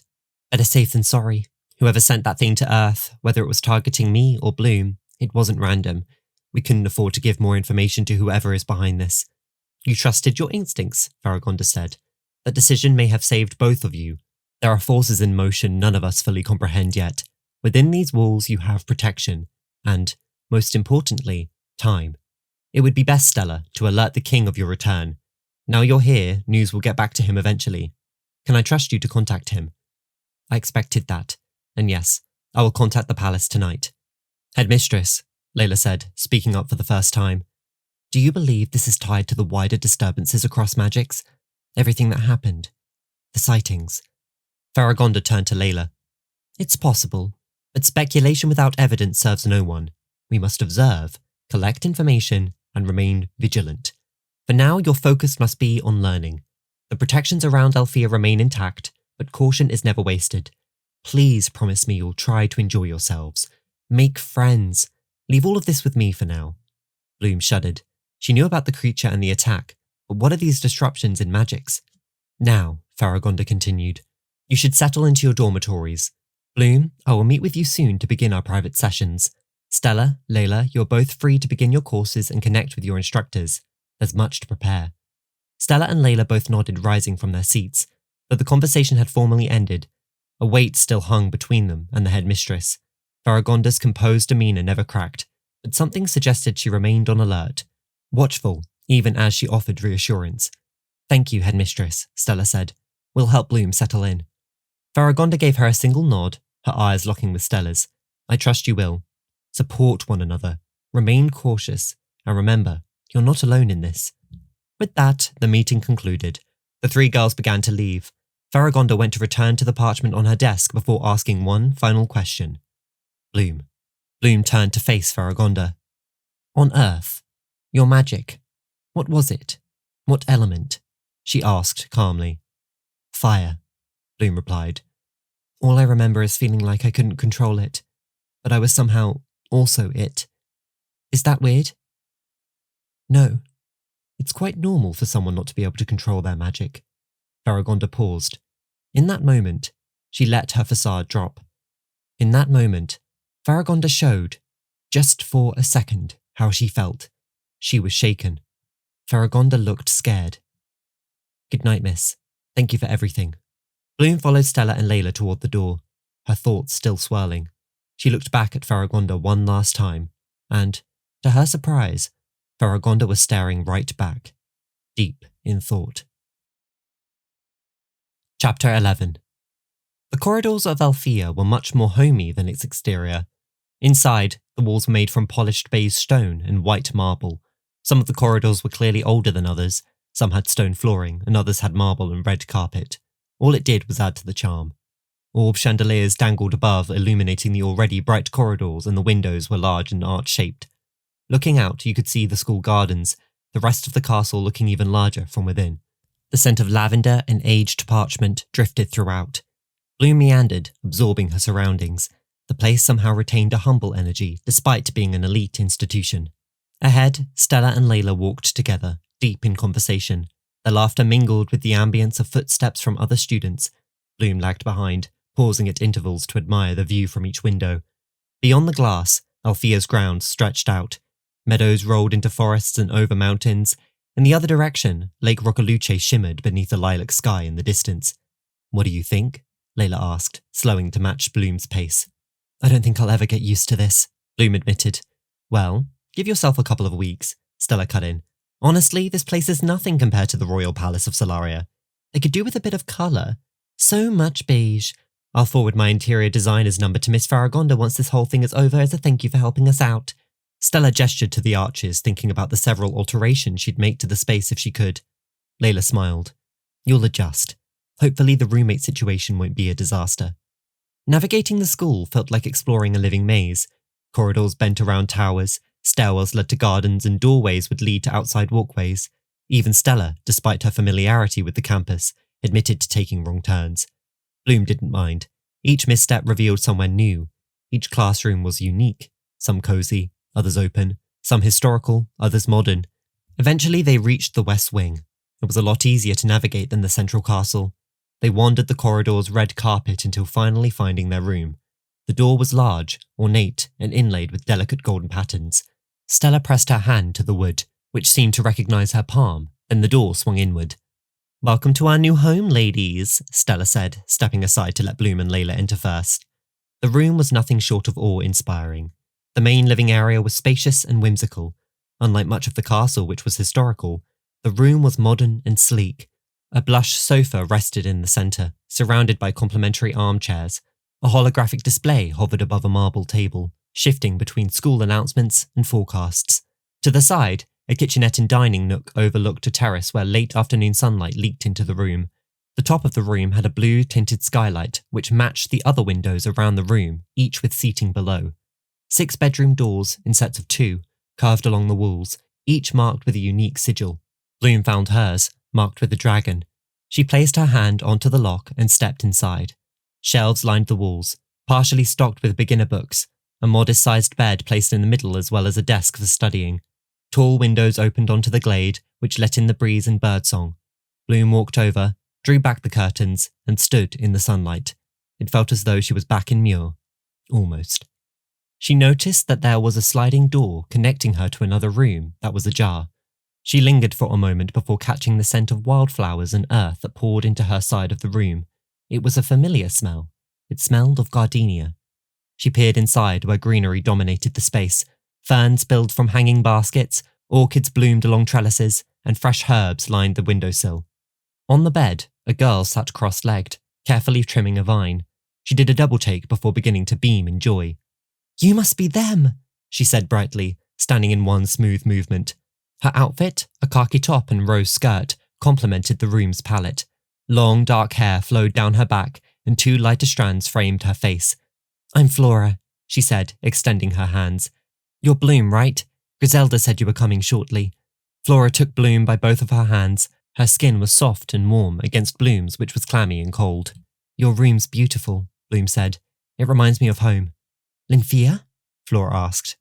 Pardon? Linfea. Is that where you're from? It's where I'm from, you see. Would be wonderful to bunk with another Linfean. Oh, no, unfortunately not, Bloom began, flustered. I'm from, Bloom, would you like to introduce me to your roomie? Stella chimed in to the rescue. Oh, yes, sorry. Stella, this is Flora. Flora, it's lovely to meet you, Stella said. I'm Princess Stella, but don't worry, you don't have to call me Princess. It's all so formal. I see you've met my friend Bloom. She's from Callisto, super private family. She barely knows anything about the rest of Magix. Oh, I see. Well, Bloom, I'm sure we'll make fine friends, Flora said with a smile. And it's lovely to meet you, Stella. You'll both fit right in. Come meet the others. Flora drifted off toward the other dorms, her skirt rustling against the stone floor. Stella pushed down her sunglasses and peered into the bedrooms, first Bloom's, then Flora's. This dorm has potential, she declared. I'm seeing a makeover in its future. Maybe pink. No, too basic. Blue. That's your colour, by the way, now, Bloom. Signature-worthy. Red is officially banned in my presence. Bloom laughed, rolling her eyes. She crossed to the sofa, where Layla had already settled, flipping through the Omni display. Flora circled back, tapping Layla lightly on the shoulder. Layla, right? I'm Flora. Come meet the others. We're finally all here. She tapped on the next door. It creaked open, and out stepped a girl whose hair was a tangle of black and indigo pigtails. She wore a slouchy red t-shirt that slipped off one shoulder and a pair of distressed jeans. A well-worn set of headphones rested around her neck. I see the rest of you made it in one piece, she said through half a smile. I'm Musa. Without waiting for a reply, she turned back into her room, waving them in. Welcome to the madhouse. Excuse the disaster, still unpacking. She wasn't exaggerating. Clothes trailed across the floor, and instruments, some of which Bloom couldn't name, cluttered the walls and shelves. The bookshelves had been repurposed into makeshift storage for mixing decks, keyboards, and various woodwind instruments. What brought you to the headmistress on day one? Musa called over her shoulder.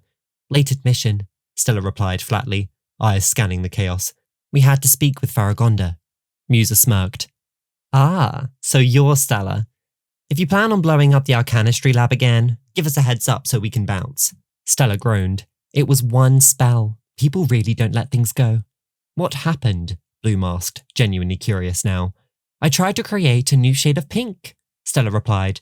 The lab didn't survive. Did it work? Musa raised a brow. Not yet, Stella said with a smirk, but when it does, it will be the official colour of Solaria. Musa burst into laughter. I always hoped that story was true. She turned to Layla, who had stepped away from the sofa and joined the group. And you must be Layla. Good to meet ya. Layla nodded. Nice to meet everyone. I'm going to put my things away. From the other side of the room, a tall girl with sleek magenta hair and sharp turquoise eyes stepped into view. She wore a form-fitting plum jumpsuit, which contrasted with everyone else's clothes. Her side of the dorm stood in stark contrast to Musa's, completely organised and immaculate. Apologies, I was finishing my setup, she said. I'm Tekna. If your devices malfunction, I'm your girl. She's a local celebrity in Zenith, Flora explained. Designed half the upgrades to the Omni system last year. Bloom chuckled. I've been meaning to get one. Maybe you can teach me how to use it. Tekna looked surprised. You don't have one already? That's unusual. How do you function day to day? Bloom glanced at Stella, then shrugged. Overprotective parents? Tekna gave a thoughtful nod. I'll walk you through it later. Right now, I need something to eat. Flora clapped her hands. Perfect! The welcome party started. We'll miss all the good food if we wait any longer. I'm in, Musa said, stretching her arms overhead. Same here, Bloom added. Stella? Layla? She turned to find the two seated on the sofa, their heads close together in quiet conversation. Layla's shoulders were tense. Stella had a hand on hers, a concern over her face. We'll catch up, Stella said with an insincere smile. Concern lingered behind her words, and Bloom understood this wasn't the moment to pry. With that, Bloom and the others headed toward the door, chatter slowly fading as they disappeared down the hall. Once they were gone, Stella turned back to Layla. What did you see? Something in the headlines, she whispered. Layla shook her head. No, that's what worries me. There's been nothing. I haven't heard from anyone in weeks. You think it connects to what happened on Earth, with me and Bloom? Definitely. There's no way it's a coincidence. And then there was the assailant in Lupus. Something's going on. I'm worried about my home, Stella. We're only seeing bits and pieces of all this. Stella leaned back, absorbing Layla's words. Well, you're safe here, and I trust Bloom. I wouldn't have brought her into this if I didn't. I know, Layla agreed, but the fewer people who know the truth, the better. For her safety, and ours. The Alfean Hall was like a mythic vision. A grand glass dome stretched overhead, letting in the last golden rays of dusk. Towering pillars of rose quartz and cream-hued marble supported the room. Paintings and carvings lined the walls. Long, round tables followed the curve of the room. New students sat gathered welcoming in the school year. The entire castle had a dreamlike quality, but the central hall was nothing short of magnificent. Bloom, Flora, Musa and Tekna took a seat at one of the tables. Bloom eyed the floating lights that, to her, looked like sparkly jellyfish. Trays of food scented the air, delivered by an overhead system she couldn't quite understand. The atmosphere was alive with a blend of excitement and magic. Students tucked into strange-looking stews, vegetables, and glistening pastries dusted with sugar. Like everything Bloom had seen, nothing compared to it. This place is incredible, she declared. She looked around in a slow circle, taking in different pieces of minutiae around the hall. Little ornaments made from oak, blossoming live vines with a peculiar flower, and cast obsidian statues. There were 7 of them, most of which looked like powerful fairies. Bloom noticed a holographic display appear in front of her, like a menu, and began scrolling through the strange offerings. Stella and Layla entered the hall. Tekna caught their eye and beckoned them over. They strode to the table, Layla looking better than how she was in the room. It's something, isn't it? Stella said as she sat down next to Bloom. I still remember seeing it for the first time. It's better than dining in the royal ballroom. I can't wait until the night falls. We'll be able to see the stars through the dome. Flora added in a half-dazed sound. Those plants up there are from Sideria. They produce oxygen without the need of sunlight. They're found in the caves on the moon. Pretty, right? They come from somewhere with no sunlight. Not for me, Stella smirked. Tekna analysed one of the hovering servers that ran overhead. These must be bespoke constructs. I wonder what they're powered by. Quite elegant indeed. Does it matter? Stella waved her hand off. With a flick of her fingers, the holographic menu appeared before her. If the food's good, I don't care if it's delivered by golems. Bloom turned her head back to look at the menu. She struggled with the interface as it rotated with animated depictions of dishes.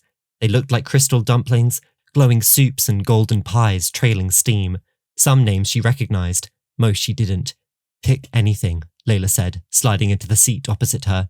Just steer clear of the Larandian fruit salad unless you like spicy food. It's all good, though. Good to know, Bloom said, scanning the selection with a nervous amusement. Her finger hovered over a dish labelled Luminesta. It shimmered, coiled in pearlescent sauce. She tapped it clumsily and the menu dissolved away.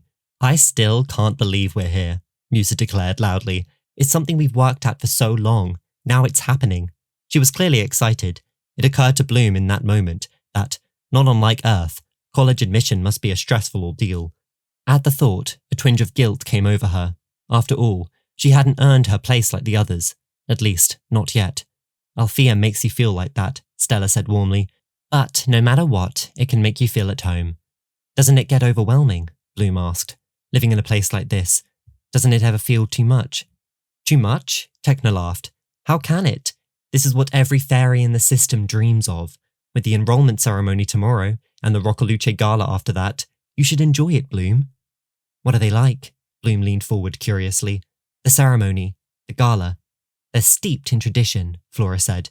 The ceremony welcomes us formally. You get to wear the Alfean robes for the first time. That's when you become a student here officially. And the gala? Bloom asked. Held by Lake Roccoluce. You know where we got off the ash trail? Stella chimed in. It's the first big social gathering. Alfea, Red Fountain, and Cloud Tower all attend. It's part diplomacy, part celebration, and let's be honest, part fashion show. All 3 schools? Bloom asked again. Musa put a spoonful of food into her mouth and held it there, confused at Bloom's lack of knowledge. She turned to Flora, who gave her a don't be rude nod politely. Stella looked around and continued. Red Fountain trains wielders. They're magical warriors with artifacts and armour. They can't use magic without tools like we can. As for Cloud Tower, that's for witches. We're both arcanists, start off the same really, Stella explained, but our methods differ. Fairies use transformation and ancient techniques. Witches wield raw magic through force of will. They're more modern. It's an ideological difference more than anything, but we infamously don't get along well. Red Fountain students use channeling tools, Techna added, staves, blades, gauntlets, anything to stabilize and concentrate their winks. Layla leaned across the table. You'll learn, she said kindly. We all do. Don't get overwhelmed. The rest of their meals arrived quickly. The server device placed Bloom's Luminaster before her. It glowed with a pearlescent shift. She twirled a forkful and took a bite. Her eyes widened. This is delicious, she said, turning to Stella. Told you, Stella said, already halfway through her own dish. She was shoveling massive spoonfuls of strange purple beans between large bites of a sandwich. It wasn't particularly graceful, but there was something amusing about watching Stella eat. The chefs here could enchant a brick and make it taste divine, she said with her mouth full. The 6 girls fell into conversation, any tension from earlier dissolving. They swapped stories of spell mishaps, bizarre encounters, and eccentric teachers from their previous schools. Bloom laughed along. She pretended to understand for now. She'd ask the rest of her questions later to Stella or Layla in private. Despite her undeniably warm welcome, part of her remained guarded. No one here knew her true origin. Earth remained her secret, for now. But in that moment she felt like she'd made new friends. She let herself believe she belonged. Overhead, the light shifted to a deeper blush. Flora's plate glimmered as she took the last bite of her salad, each forkful blossoming with tiny flowers that vanished on her tongue. She turned to Bloom with a gentle tilt of her head. So Bloom, she asked, have you thought about which classes you'll take? There's so much variety, it can be overwhelming at first. Bloom hesitated, her eyes darting across the table. I'm not sure yet, she said. Everything's still so new for me. That's completely normal, she replied, calm and grounding. The first few weeks are meant for you to explore. You'll find your path and your passions. What's your affinity? Stella tossed a strand of hair over her shoulder, catching the question before Bloom could process what it meant. She's an ignomancer. Cool, right? Stella said quickly. Ignokinesis is rare. I've never met someone with that affinity before, Flora said, pleasantly surprised. I'm a phytomancer. Plants. She giggled. I felt like that was obvious, though. I can't wait to see your magic in action, Bloom. Bloom nodded slowly, but began panicking a little. The theory of magic fascinated her, but the thought of wielding it again, casting spells, invoking transformations, channeling raw energy felt distant, especially after last time. What if her power had vanished as suddenly as it had appeared? What if she didn't have fire magic? Or worse, what if she hurt someone? She took another bite of her Luminaster, its warm, nutty flavour calming her. She was determined to learn to survive in this world, so she might also learn to belong to it. Stella's voice pulled her back. Tomorrow's the big day. What is everyone wearing? It's our chance to make an impression. Show off, you mean, Bloom teased. Obviously, Stella said, tossing her hair. Why perfect your wardrobe if no one gets to admire it? We're going shopping for you tomorrow, Bloom. I can see the vision now. Layla laughed. Just try not to torch your dress if you want to change the colour. No promises, Stella replied. I've got mine new. It's the very latest in fabric technology, Techna interjected, an excited smile on her face. Where'd you get it? On Merlin, Musa teased. I designed the fabric myself, thank you. Their shared laughter bubbled up with ease, and Bloom found herself relaxing again. After a moment, Musa turned to Bloom, curious. You're still a bit of a mystery, though. Where exactly are you from? Bloom's hand paused halfway to her plate. She smiled carefully. A small town, very quiet. In Solaria? Techna asked, watching her with interest. Something like that, Bloom said, measured. It's quite ordinary. Well, don't worry. Alfea tends to turn the ordinary into extraordinary, Musa declared. I can tell you're kind of shy, but no need. We're your peeps now. Bloom gave a quick nod, grateful the conversation moved on. She would share the truth, about Earth, about the creature, but not yet. Not before she understood the full extent of what was going on. Flora stretched with a quiet sigh. We should rest. Tomorrow's going to be a long day. Layla stood, smoothing down her top. Agreed. Let's head back. The group rose together, the table clearing itself in their wake. As they moved toward the exit, Bloom paused briefly beneath the dome. Above, the magical sky revealed its canopy of stars. She stood still, letting that quiet beauty settle in her for the night. There was so much she didn't know, so much she didn't yet understand. But that was okay if she had friends to support her as she figured it out. Interlude 2. A noxious mist clung to the air of Black Mud Swamp. It carried the stench of decaying vegetation and stagnant water. Sluggish ripples disturbed the mire, broken only by the occasional shift of a submerged creature. Above, a heavy grey sky loomed, swallowing the last of the sun's light. The surrounding trees stood skeletal, their twisted roots clawing out of the marsh like fingers grasping for escape. Stormy moved through the marsh with her characteristic impatience, her boots cut through the mire, splashing brackish water as she weaved around clumps of sodden moss. Stray burns were across her shoulders, remnants of a recent fight.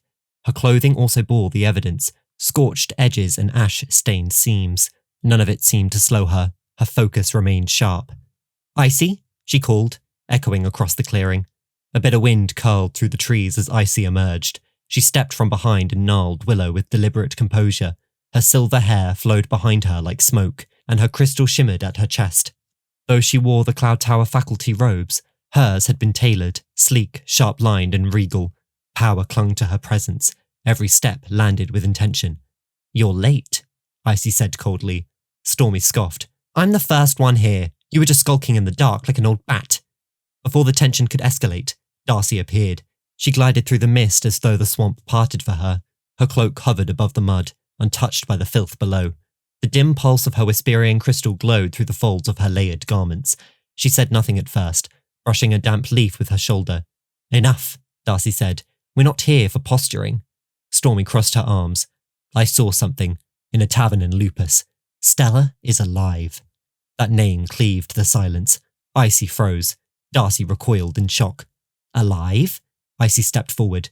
"Are you sure it wasn't a glamour or a decoy?" "I'm sure. I watched her walk in, radiating that familiar Solarian arrogance, alive, smug, and acting like she'd not been marked for her execution." "She was meant to be intercepted before returning to Magix," Darcy muttered. "My contacts at the council authorized the trap. It was in motion. I don't see how she avoided it." "Then someone either intervened or lied," Stormy replied, "because she's walking around just fine. And she wasn't alone." Darcy's attention sharpened. "Who else?" "Two girls," Stormy said. "One could be Solarian, not royalty, but refined, disciplined. She kept herself between Stella and the door. The other," she paused, her features tightening, "was strange." "Strange how?" Icy asked. "Red hair, odd clothing. She looked like a lost sprite. Her name is Bloom. She and Stella met the other girl in the tavern." Darcy folded her arms. There was no mention of either of these girls. If the council knew they existed, they'd be on our watch lists. "That's not all," Stormy replied. "I was trying to listen in to the conversation, but Stella, the brat, caught on. They chased me out of Lupus." Icy frowned. "They didn't catch your face, did they?" "No, but when they fought me, at some point, the Whisperian crystal activated. It let me get away." "You're saying it was in your presence?" Darcy leered. Stormy nodded with a grin. "It must have been, and we know it's not in the ring of Solaria. They mentioned Alfea. They're headed there." Icy's eyes flashed. She paused for a moment and turned in thought. "Darcy, you managed communications for Stella's mission. Are you saying our informants might have changed plans without us?" Darcy's jaw tightened. "I received confirmation. Stella was not meant to return from Earth. She wasn't expected to survive the first 2 days, so either someone sabotaged the plan, or Stella had help from something, or someone else." "How about this red-haired girl? What was it? Bloom? You're telling me Stella returns from a death sentence with no scratches on her? She does, however, return with a girl who none of us have ever seen before. Are you saying she could have gone with her to Earth in the first place? 2 fairies is something we didn't account for," Darcy said. "It's possible. Or Stella went in alone, but travelled back with her." "Impossible," Darcy said. "Why would Stella bring back a human?" Icy paused again, thinking on Darcy's words. "And the Solarian? Did you get a name?" Stormy shook her head. She said her name was Layla. No crest, no insignia, but she moved like someone descended from the founding families. She knew how to fight. She was trained. Icy nodded. "Now we investigate. Quietly. We keep an eye on the girls at Alfea. We determined who they are and how Stella escaped from Earth. It's going to be difficult with Farragonda in the way and Griffin on my tail." Darcy's voice dropped. "Or the council's fragmenting. Someone on the inside might have acted out and warned her." "Then we gather intelligence," Icy said. "No confrontation until we understand what's at stake. We need to know who this girl is, why she matters, and why the Whisperian crystals have woken up for the first time since the fall of Domino." Stormy's grin turned feral. Icy offered a rare smile in return. "I have a theory, but I need time and information to confirm it." The swamp itself sensed the weight of their intent. Shadows crept closer, the air thick with promise and unease. Without another word, the witches turned and vanished into the fog. clearing fell still once more, the black waters holding their secrets.